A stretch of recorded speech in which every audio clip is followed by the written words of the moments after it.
মহারাজ, এত গভীর রাতে জঙ্গলে দাঁড়িয়ে আপনি কার জন্য অপেক্ষা করছেন মহারাজ?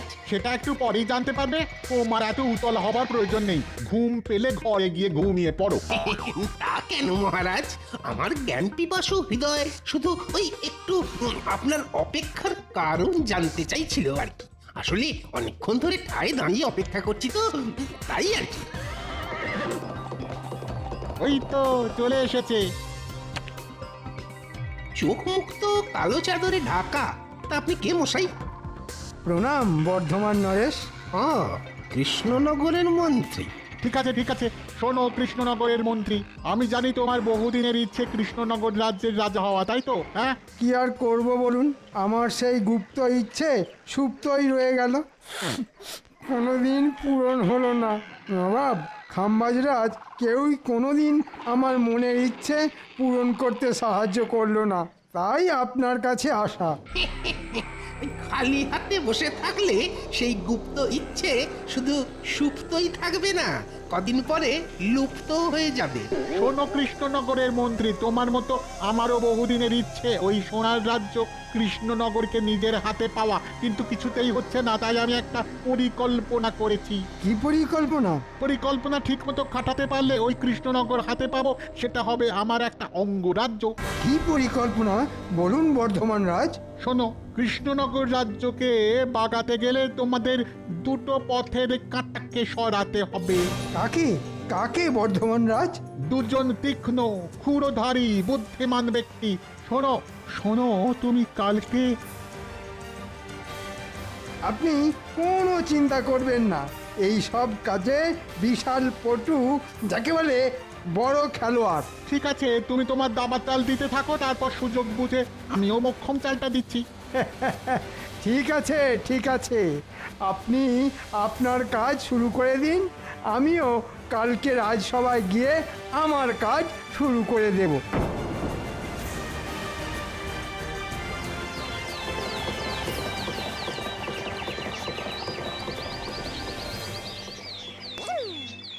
ধুর ধুর, ভালো লাগে না। গিন্নি সকাল সকাল একটা এত বড় থলে হাতে ধরিয়ে বলে দিল বাজার নিয়ে এসো। টাকাগুলো যেন খোলাম কুচির মতো উড়িয়েই দিল। এই সকাল সকাল এটা কে রে বাবা, ঘোড়া ছুটি আসছে? চেহারার গঠন কাঠামো তো একটা মন্ত্রী মশাইয়ের মতো মনে হচ্ছে।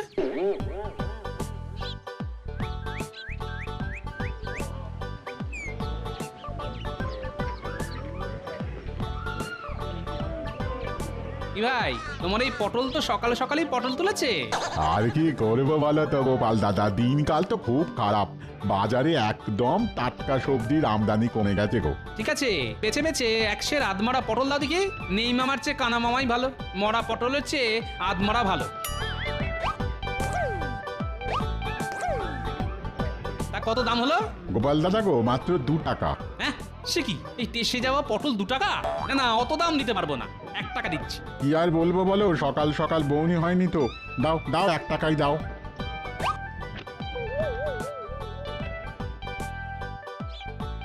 দেখেছো মানুষটাকে কোন কাক ভরে বাজার আনতে পাঠিয়েছি, কিন্তু এখনো ফেরার নাম গন্ধ নেই।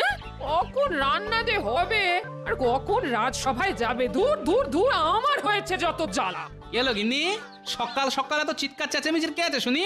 ওই ওই এতক্ষণে বাবুর সময় হলো বাজার থেকে বাড়ি ফেরার। হ্যাঁ, দেরি হবে না? এমনিতেই এই টাক ফাটা আগুন গরম, তার উপর বাজারেও আগুন দাম, দেরি তো হবেই। তা বাজার থেকে কি এনেছো দেখি? এই নাও ধরো। উমাই, কি কি সর্বনাশ! এ কি বাজার করেছো তুমি? কেন, কি আবার হলো? তুমি যা যা আনতে বলেছিলে তাই তাই এনেছি। আলু, পটল, লঙ্কা। পচা আলু, মোড়া পটল আর শুকনো লঙ্কা। মস্করা হচ্ছে নাকি আমার সঙ্গে? মস্করা? এইসব এইসব গরু ছাগলের খাবার তুমি সংসারের জন্য এনেছো? কি আর করবো বলো গিন্নি, বাজারে সবকিছুর যে আগুন দাম, তোমাকে এই দিয়েই রান্না করতে হবে, বুঝলে?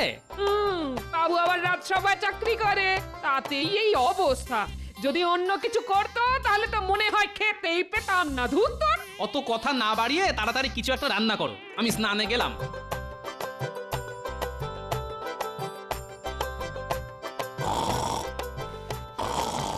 তখন থেকে কার যেন একটা নাক ডাকার আওয়াজ পাচ্ছি। সকাল সকাল রাজসভায় কে ঘুমোচ্ছে শুনি। ওই তো ওই তো মহারাজ, আপনার পাশে দণ্ডায়মান ঘোড়া স্বরূপ মন্ত্রীমশাই দাঁড়িয়ে দাঁড়িয়ে ঘুমোচ্ছে। বাইরে এত চড়া রোদ্দুর, লোকজনের ফাটছে টাক, রাজসভাতে মন্ত্রীমশাই দিচ্ছে ঘুম, ডাকছে না। আমি তো মন্ত্রীমশাইয়ের এই দিনের বেলায় ঘুমের কোনো বৈজ্ঞানিক কারণ খুঁজে পাচ্ছি না। মনে হচ্ছে মন্ত্রীমশাইয়ের গ্রহ নক্ষত্র ঝিমিয়ে রয়েছে। কি হলো কি হলো কি হলো? ও ঘোড়া মশাই, থুড়ি মন্ত্রীমশাই, উঠে পড়ুন। কি বললে গোপাল? আমি ঘোড়া? তাহলে তুমি কি? তুমি একটা পেট মোটা হাতি। ঘোড়াই তো দাঁড়িয়ে দাঁড়িয়ে ঘুমায়, তা আপনাকে আর কি বলে ডাকবো বলুন? এর থেকে ভালো উপমা যে আর কিছু পেলাম না। খুব খারাপ হয়ে যাচ্ছে কিন্তু গোপাল, নিজে তো সারাদিন কোনো কাজ করো না, শুধু আমার পিছনে লাগা। এই তোমরা থামবে এবার। মন্ত্রীমশাই এরকম ঘুমোলে রাজ্যবাসী কি করবে? ঠিকই তো। আমি এমনি এমনি ঘুমাইনি মহারাজ, আমি সারা রাত ঘোড়ায় চড়ে রাজ্য পাহারা দিয়েছি। আমিও আপনাকে সকালবেলা ঘোড়ায় চড়ে রাস্তায় ঘুরতে দেখলাম। দেখুন মহারাজ, গোপাল আমাকে নিজেই প্রত্যক্ষ দেখেছে, আর গোপালই আমাকে ঘোড়া বলে অপমান করছে। না গোপাল, এটা কিন্তু তুমি খুবই ভুল করেছো। না জেনে বুঝে কাউকে এভাবে অপমান করা উচিত নয়। মহারাজ, আমার কি মনে হয় জানেন তো, আমাদের রাজসভা থেকে দুজন অকর্মা ঢেঁকি সভাসদকে একেবারে বিদায় করে দেওয়া উচিত। হ্যাঁ, কাদের কাদের? গোপাল আর বিজ্ঞানীকে। কেন মন্ত্রীমশাই, আমি আবার আপনার কি পাকা ধানে মই দিলাম? হ্যাঁ, সত্যি তো, আমি আবার কি করলাম? কিছুই করনি। এই মন্ত্রী, তুমি কি বলতে চাও সেটা খোলসা করে বলো তো। দেখুন মহারাজ, আমাদের সভাসদদের সকলেই কোনো না কোনো কাজ করে, কিন্তু গোপাল আর বিজ্ঞানী কোনো কাজই করে না, শুধু আসে বসে আর গল্প করে। কেন? আমি গবেষণা করি।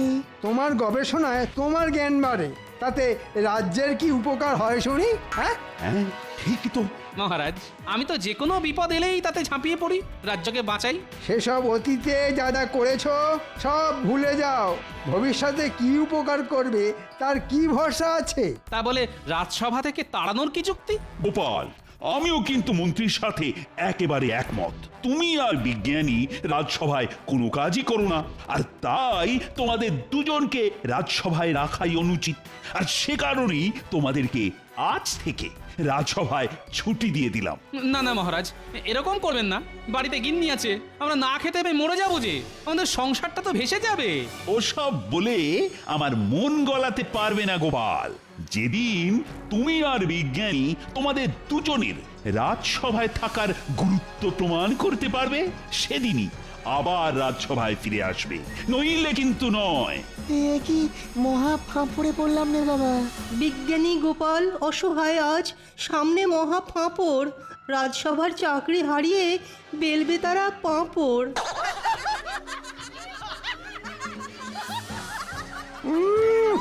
এমন পেঁচ দিয়েছি একেবারে সব দিশাহারা হয়ে গেছে। বিজ্ঞানী গোপাল বিদায়। এখন শুধু মহারাজকে সরিয়ে আমাকে সিংহাসনে বসতে হবে।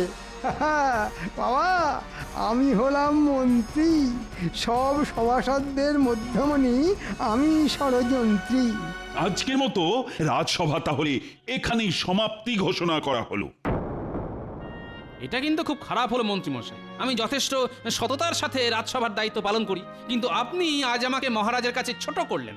আমি আর বলার কে গোপাল, সবই ওপরওয়ালার ইচ্ছে। জয় ঠাকুর, জয় ঠাকুর। গোপাল, আমার মনে হয় এ রাজ্যে বসে আর গবেষণা করা হলো না। কত কিছু ভেবেছিলাম, কিন্তু সব জলে চলে গেল গোপাল। চলে আসুন বিজ্ঞানী, বেশি কথা বাড়িয়ে লাভ নেই। ভাগ্যে থাকলে আমরা নিশ্চয়ই আবার সসম্মানে রাজসভায় ফিরে আসতে পারবো। হ্যাঁ, চলো চলো গোপাল, চলো।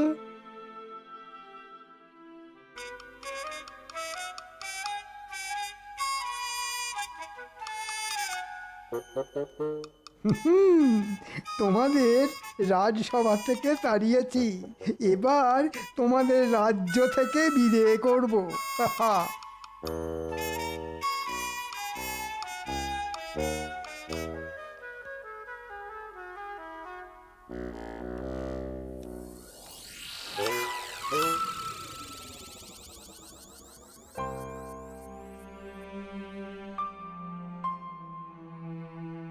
বলি তোমার কি হলো? সেই রাজসভা থেকে এসে বসে আছো তো বসেই আছো, তোমার নাম গন্ধ নেই। আর কি বলবো বলো গিন্নি, এখন থেকে তো বসেই থাকতে হবে। বসে থাকতে হবে মানে? রাজসভার চাকরিটা চলে গেছে গিন্নি। তোমার মাথাটা কি একেবারে খারাপ হয়ে গেছে নাকি? না গো না, মাথা আমার খারাপ হয়নি, যা বলছি সত্যি বলছি। আমার আর চাকরি নেই গিন্নি, যে কটা জমানো টাকা পয়সা আছে সব মনে হচ্ছে এবার ভেঙে খেতে হবে। দূর দূর দূর, কি যে সংসারে এসে পড়েছি আমার কপাল জানে। আজকে আমাকে এই দিনও দেখতে হলো।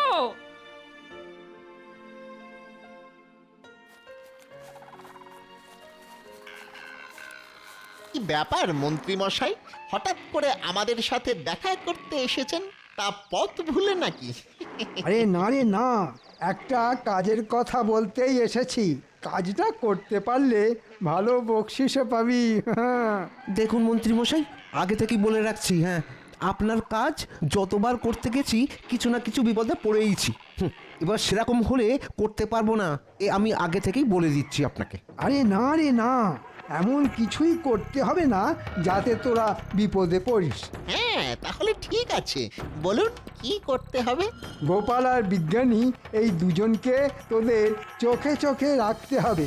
ওরা কি করছে সেটা জানাতে হবে আমাকে। আচ্ছা মন্ত্রীমশাই, কাজ হয়ে যাবে। এবার এবার আমাদের ওই বকশিসটা। আরে বাবা, পাবি পাবি, সময় হলে ঠিক পাবি। যা এখন চটপট কাজে লেগে পড়।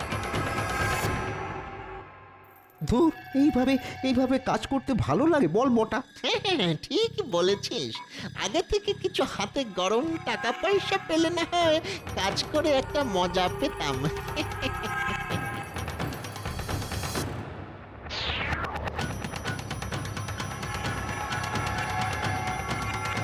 ওরে বটা, গোপাল তো ওই বিজ্ঞানীর বাড়িতেই ঢুকছে রে, আমাদের খাটুনিটা কমে গেল।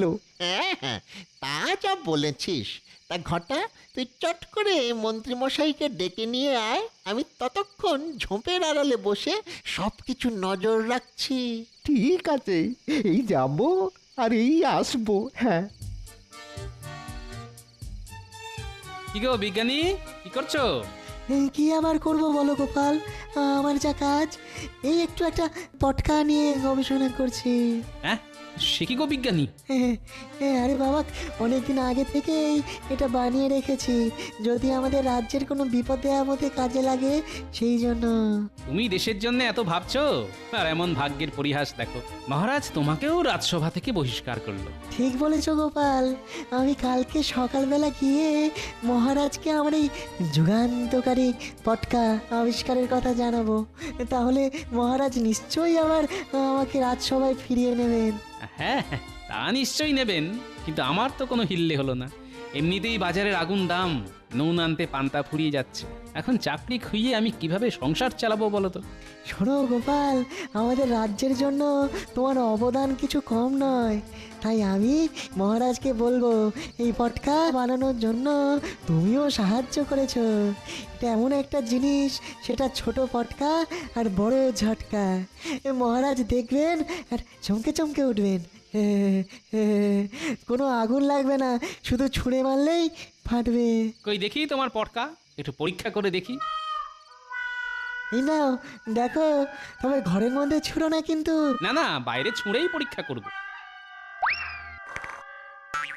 ওরে বাবারে, ওরে বাবারে, মরে গেলাম রে। ও মা গো, বাবা গো, বাবা গো, ওরে মা গো, বাবা গো, ওরে, কি ভয়ানক! বাঁচাও বাঁচাও! এ কারা যেন ছুটে পালিয়ে গেল মনে হচ্ছে। এই কিরে,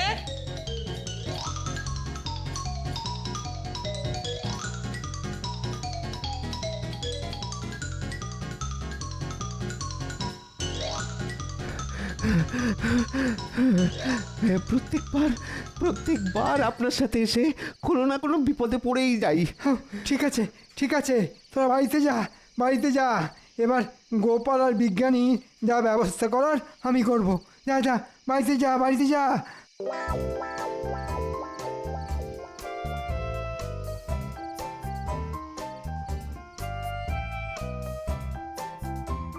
মহারাজ, হে বাবা, হে কি অবস্থা তোমার? আর বলবেন না, সবই গোপালের কীর্তি। তাড়াতাড়ি সৈন্য সামন্ত নিয়ে বিজ্ঞানীর বাড়িতে চলুন, নইলে এর থেকে ভয়ঙ্কর অবস্থা আপনারও হতে চলেছে। কি বলতে চাইছো কি মন্ত্রী? জানেন মহারাজ, আপনি বিজ্ঞানী আর গোপালকে রাজসভা থেকে তাড়িয়ে দিয়েছেন বলে না, গোপাল আর বিজ্ঞানী পরিকল্পনা করে রাজবাড়ি রাজসভা সব উড়িয়ে দিতে চাইছেন। কি বলছো কি মন্ত্রী? চলো তো, প্রহরী। বলুন মহারাজ। চলো এক্ষুনি চলো, তোমাকে আমার সাথে বিজ্ঞানীর বাড়িতে যেতে হবে। যথা আজ্ঞা মহারাজ। তাহলে বিজ্ঞানী, কালকে এই পটকা নিয়ে রাজসভায় যাব। না, রাজসভায় ফিরে আসার স্বাদ আর কোনোদিনও পূর্ণ হবে না গোপাল। তুমি কি ভেবেছো তুমি আর বিজ্ঞানী রাজসভা উড়িয়ে দেবে? হ্যাঁ, সে স্বপ্ন কোনোদিনও পূর্ণ হবে না গোপাল। এ কি মহারাজ, মন্ত্রীমশাই আপনারা এখন? কেন, তোমাদের গোপন পরিকল্পনা ধরে ফেলায় খুব চমকে গেছে মনে হচ্ছে। কি যাতা বলছেন মন্ত্রীমশাই?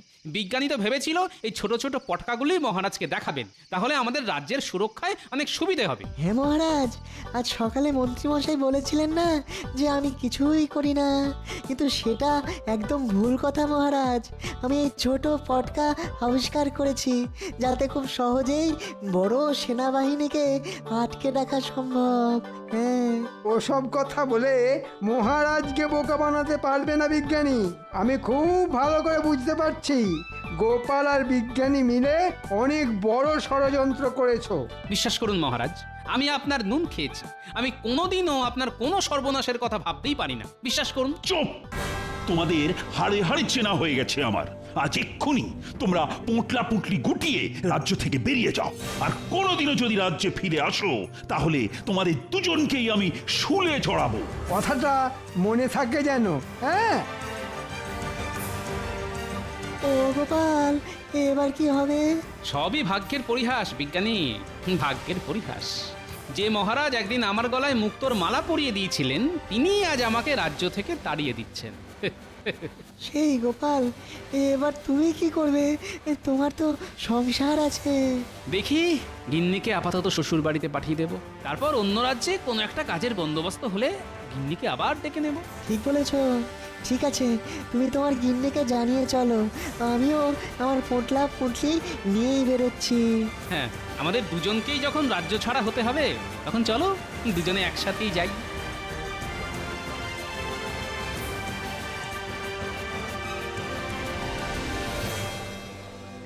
আর বেশি পথ নয় বিজ্ঞানী, এই গুহার রাস্তা পেরোলেই আমরা কৃষ্ণনগর রাজ্যের পশ্চিম সীমানা পেরোবো। ও ও, সেই তখন থেকে হেঁটেই চলেছি, পাটা যেন আর চলছে না। একটু কথা বসে বিশ্রাম নিলে হয় না গোপাল? চলো তাহলে ওই গুহার ভিতরেই না হয় রাতটা কাটিয়ে দিই, তারপর কালকে ভোর হতে না হতেই অজানার উদ্দেশ্যে আবার বেরিয়ে পড়বো। হ্যাঁ হ্যাঁ, তাই চলো।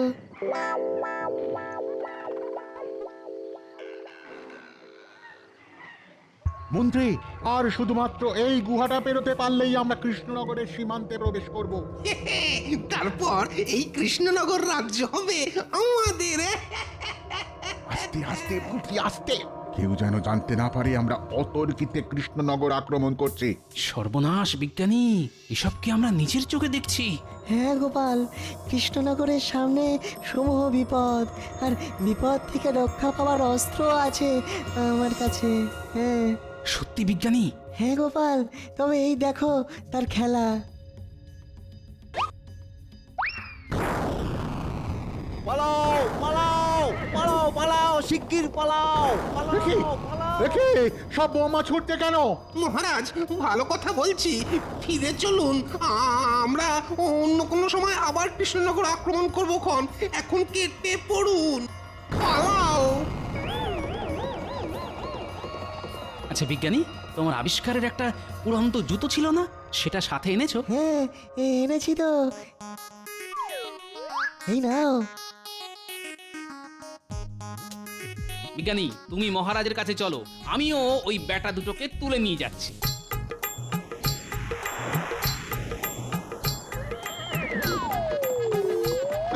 কেরে কেরে ছাড়ো ছাড়ো ছাড়ো বলছি, ছাড়ো, খুব খারাপ হয়ে যাচ্ছে কিন্তু। ওপর থেকে এখন ছেড়ে দিলে না এখানেই ফুটুস দুম হয়ে যাবেন আপনারা, তাই যেখানে ছাড়ার ঠিক সেখানেই ছাড়বো। এখন চুপচাপ আমার সাথে চলুন।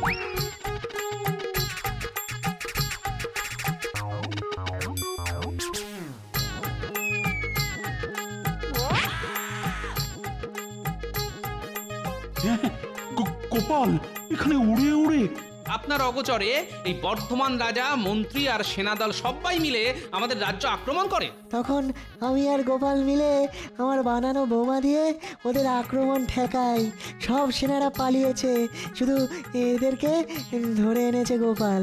হ্যাঁ, আমার মাতৃভূমি বলে কথা, তা রাজ্য যখন বিপদে তখন তাকে না রক্ষা করে কি করে যাই বলুন তো মহারাজ? সব সব হয়েছে ওই মন্ত্রীটার জন্যে। ও বলল ঠিক কায়দা করে গোপাল আর বিজ্ঞানীকে কৃষ্ণনগর রাজ্য থেকে সরিয়ে ফেলবে, আর রাজ্য হাতাবো আমরা। সব পরিকল্পনায় জল ঢেলে দিল। মন্ত্রীর এত বড় সাহস! দেখলেন মহারাজ, আমরা নির্দোষ, শুধু শুধু আমাদের ফাঁসানো হয়েছে।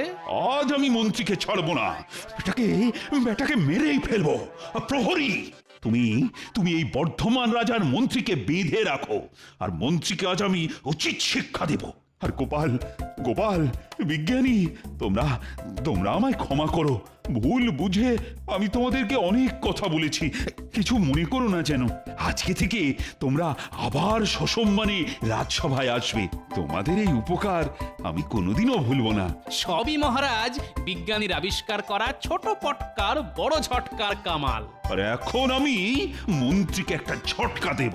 দাঁড়াও মন্ত্রী, দাঁড়াও বলছি, দাঁড়াবে মন্ত্রী।